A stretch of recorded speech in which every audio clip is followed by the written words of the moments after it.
अस्सलामुअलैकुम। आज मैं आप लोगों के लिए लेकर आई हूँ गाजर की खीर की रेसिपी की तरफ जाने से पहले अगर आपने हमारे चैनल को सब्सक्राइब नहीं किया है तो प्लीज़ हमारे चैनल को सब्सक्राइब करें। अब मैं आपको बताती हूँ इस रेसिपी के इंग्रेडिएंट्स। सिंपल सी रेसिपी है, बहुत कम इंग्रेडिएंट्स के साथ बहुत कम वक्त में तैयार हो जाती है। यहाँ पर 2 अदद गाजरें हैं जो कद्दूकश करके रखी हैं मैंने। इसके अलावा आधा किलो दूध है, 2 टेबल स्पून बासमती राइस है जो मैंने 15 मिनट के लिए भिगो के रख दिए थे। इसके अलावा 4 टेबल स्पून शुगर है।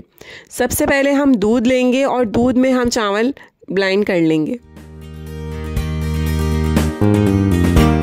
यहाँ पर 1 कप दूध लिया है मैंने, इसमें मैं चावल डालूंगी और उसके बाद इसको अच्छे से ब्लाइंड कर लेंगे। दूध मैंने अब तक बॉईल नहीं किया, ये कच्चा दूध है।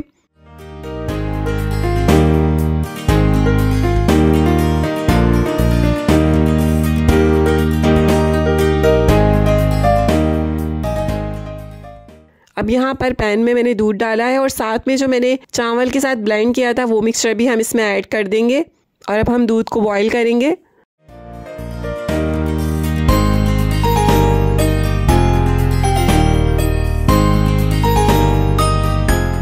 यहाँ दूध बॉईल हो चुका है, ये देखिए इसमें उबाल आ गया है। इसको थोड़ा सा चलाने के बाद मैं इसे 5 मिनट के लिए कवर करके रखूंगी।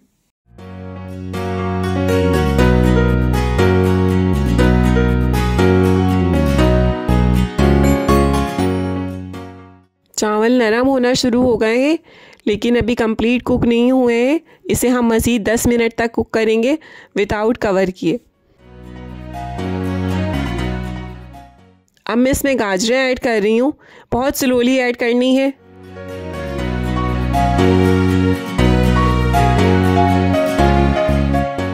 इसका कलर देखें आप, कितना प्यारा कलर हो गया इसका। अब हम इसे तब तक कुक करेंगे जब तक इसमें गाजरों का पानी जो है वो खुश्क नहीं हो जाता।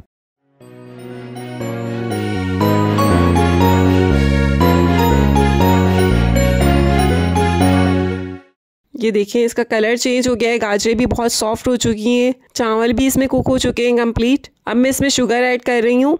मैंने यहाँ 4 टेबल स्पून शुगर ली है, अगर आप लोग चाहें तो थोड़ा सा और इजाफा कर सकते हैं। इसके अलावा मैं इसमें ½ कप और दूध मैंने इसमें डाला है और दूध जो है वो बॉयल दूध था और गर्म दूध डालेंगे, यहाँ पर ठंडा दूध नहीं डालेंगे वरना खीर ख़राब हो जाएगी।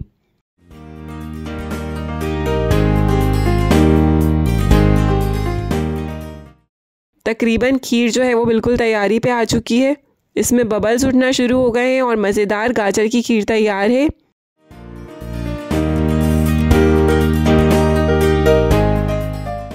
इसको हम पिस्ते से गार्निशिंग करेंगे, आप लोग चाहें तो दूसरे ड्राई फ्रूट्स भी इस्तेमाल कर सकते हैं। इस रेसिपी को आप लोग ज़रूर ट्राई कीजिएगा और हमें कमेंट सेक्शन में बताना नहीं भूलिएगा कि आपको कैसी लगी।